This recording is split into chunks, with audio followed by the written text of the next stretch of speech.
8 नवंबर 2016 रात के 8:15 इस्लामाबाद, पाकिस्तान। एक अंधेरे खुफिया कमरे में बैठे थे भारत के 3 खतरनाक दुश्मन, आईएसआई का major Iqbal, underworld don Dawood Ibrahim और खनानी भाई। बाहर खड़े थे दर्जनों ट्रक। उनमें न हथियार थे, न बम, न बारूद, लेकिन उनमें भरा था भारत की अर्थव्यवस्था को अंदर से खोखला कर देने वाला जहर। 60,000 करोड़ की नकली भारतीय करेंसी। अगले कुछ घंटों में ये खेप नेपाल बॉर्डर पार करके हिंदुस्तान की नसों में उतरने वाली थी। वो लोग समझ रहे थे कि जीत उनकी है।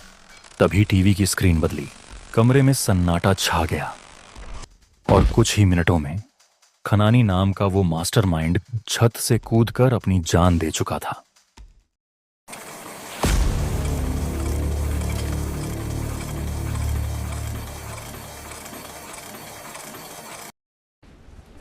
यह कहानी शुरू होती है 1947 से। जब लाखों लोग सरहदें लांघ रहे थे, तब गुजरात का एक व्यापारी परिवार पाकिस्तान की जमीन पर कदम रख रहा था। उनका नाम था अब्दुल सत्तार खनानी।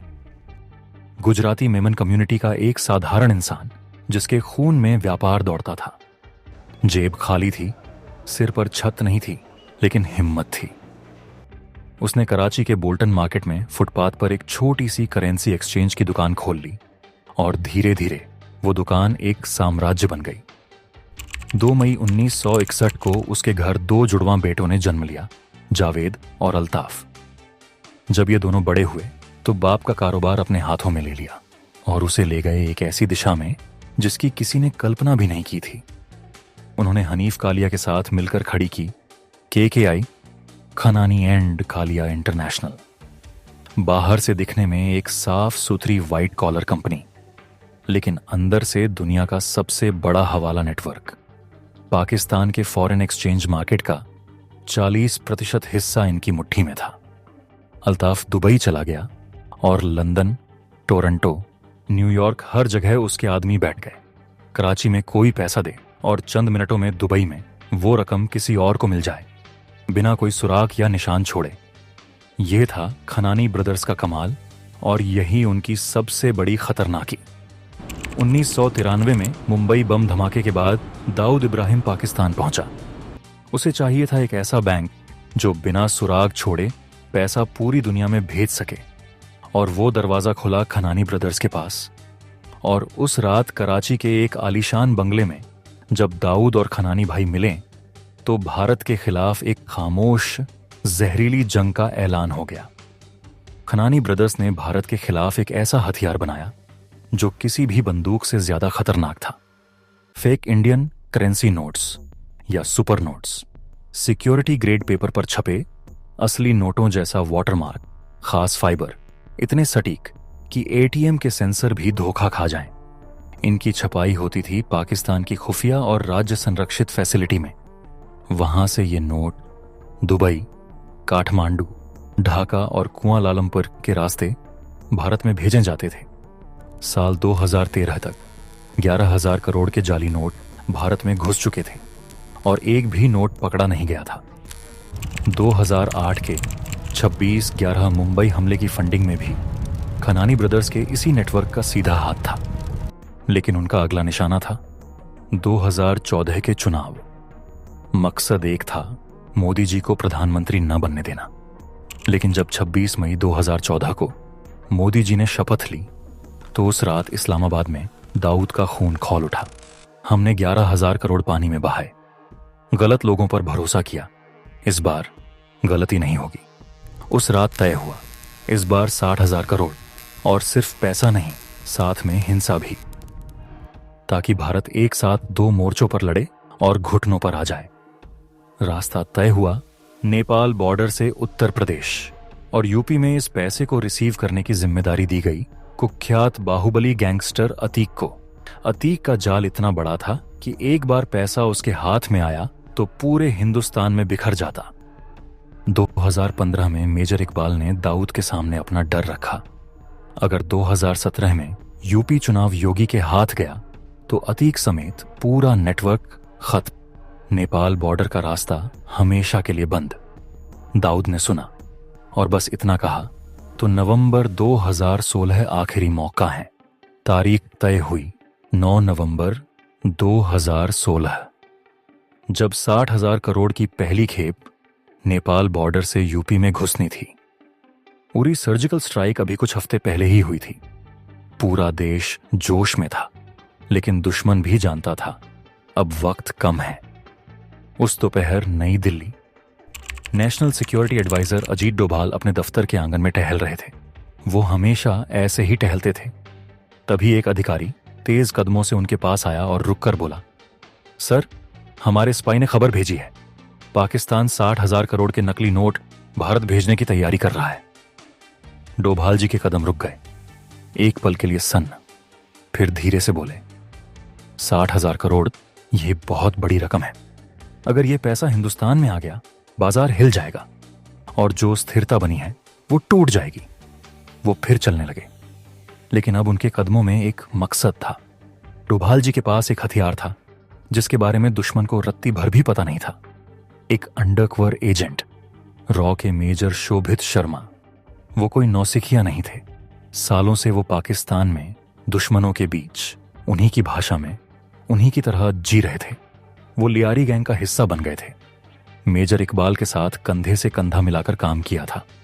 दुश्मन उन्हें अपना ही आदमी समझता था और यही उनकी सबसे बड़ी ताकत थी। डोभाल जी का आदेश मिला, यह पता लगाओ कि नोट छप चुके हैं या अभी छपने बाकी हैं। मेजर शोभित ने अपनी चाल चली। उन्होंने खनानी और मेजर इकबाल से मुलाकात की। बातों बातों में कहा, नेपाल बॉर्डर का रास्ता अब सुरक्षित नहीं रहा। हिंदुस्तानी एजेंसियां वहां नजर रखने लगी हैं।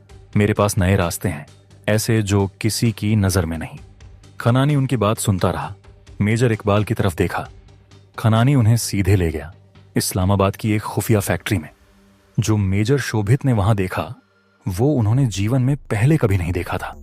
एक विशाल गोदाम, छत तक भरा, करोड़ों रुपए के जाली नोट बंडलों में, थैलों में, बस एक इशारे के इंतजार में। नोट छप चुके थे। मेजर शोभित ने अपने चेहरे पर कोई भाव नहीं आने दिया। उन्होंने सब कुछ मन में दर्ज किया और वापस दिल्ली में खबर भेजी। खबर मिलते ही अजीत डोभाल सीधे पीएमओ पहुंचे। कमरे में सिर्फ दो लोग, मोदी जी और डोभाल जी। सर, ऑपरेशन ग्रीन लीफ, अभी नहीं तो कभी नहीं। एक भी घंटे की देरी नहीं हो सकती। उनके कंधों पर एक ऐसा फैसला था जो करोड़ों लोगों की जिंदगी को छूने वाला था। उन्होंने पूछा, कोई और रास्ता नहीं डोभाल जी? सर, पैसा छप चुका है। यूपी से बॉर्डर तक उनका नेटवर्क बहुत मजबूत है। इसके अलावा कोई रास्ता नहीं बचता। लेकिन एक शर्त है, ऑपरेशन से पहले यूपी में अतीक का नेटवर्क तोड़ना होगा। 7 नवंबर की सुबह डोभाल जी सीधे यूपी के डीजीपी से मिले। एक निर्देश, बिना किसी फाइल, बिना किसी लंबी बैठक के। पीएमओ का आदेश है, अतीक को जितनी जल्दी हो सके गिरफ्तार करना है। डीजीपी ने चिंता जताई। अतीक का नेटवर्क बहुत बड़ा है, दंगों का खतरा है। डोभाल जी ने सख्त जवाब दिया, यह देश की सुरक्षा का सवाल है। जो गड़बड़ी होगी वो किसी दंगे से बड़ी होगी।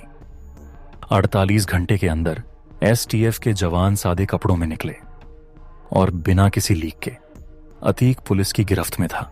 दुश्मन का रिसीविंग नेटवर्क तोड़ा जा चुका था। 8 नवंबर की रात इस्लामाबाद की उस खुफिया फैक्ट्री में रात के 2 बज रहे थे।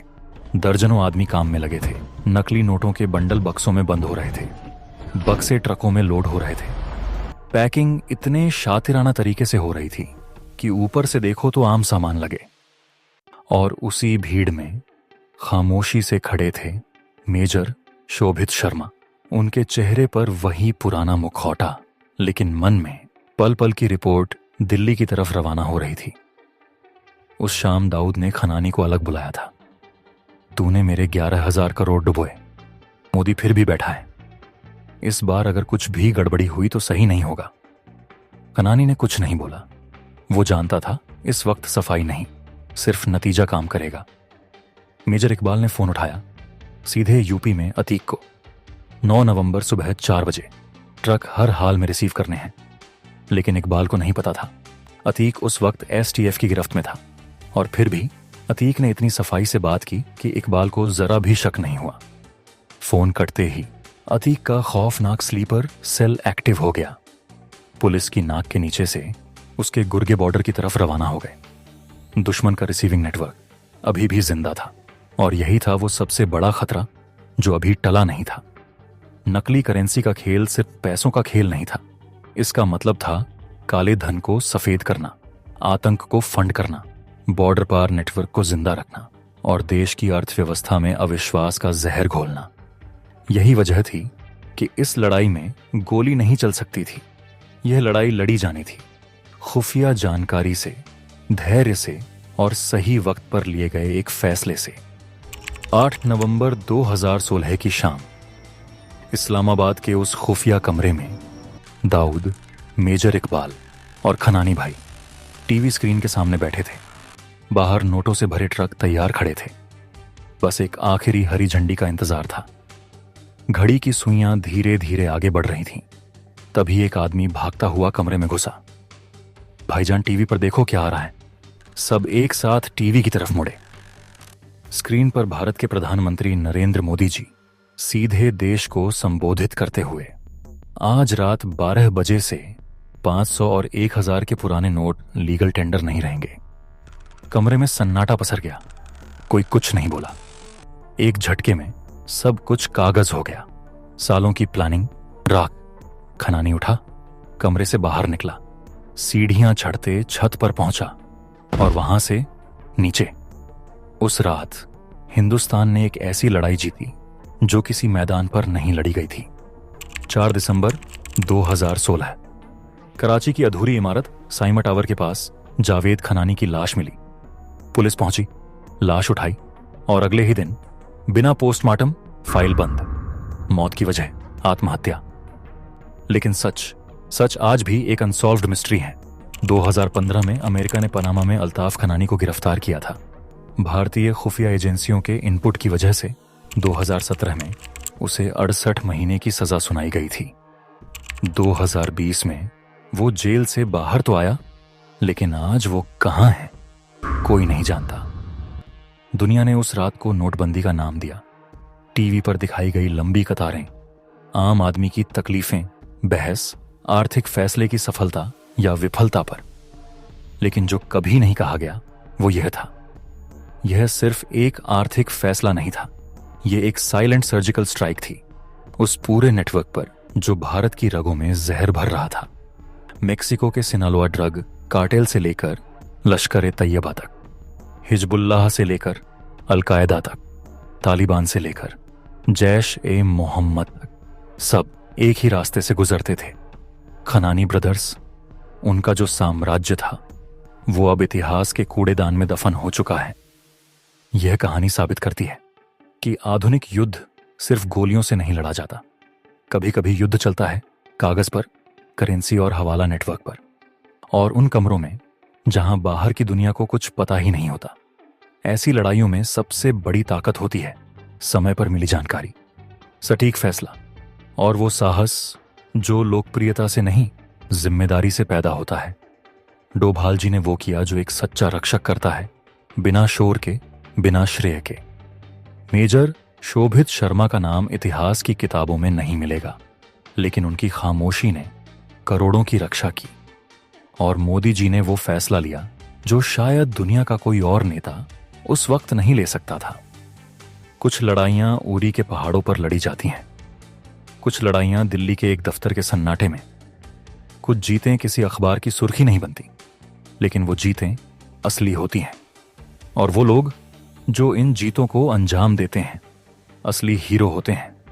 ऑपरेशन ग्रीन लीफ भारत के उन गुमनाम जांबाजों की कहानी है जिन्होंने देश के लिए वो सब किया जो हम देख नहीं सकते, जो हम जान नहीं सकते, लेकिन जिसकी वजह से हम सुरक्षित हैं। अगर यह कहानी आपको अच्छी लगी तो वीडियो को लाइक कीजिए और चैनल को सब्सक्राइब कीजिए और इसे उन लोगों तक पहुंचाइए जो असली इतिहास जानना चाहते हैं। जय हिंद।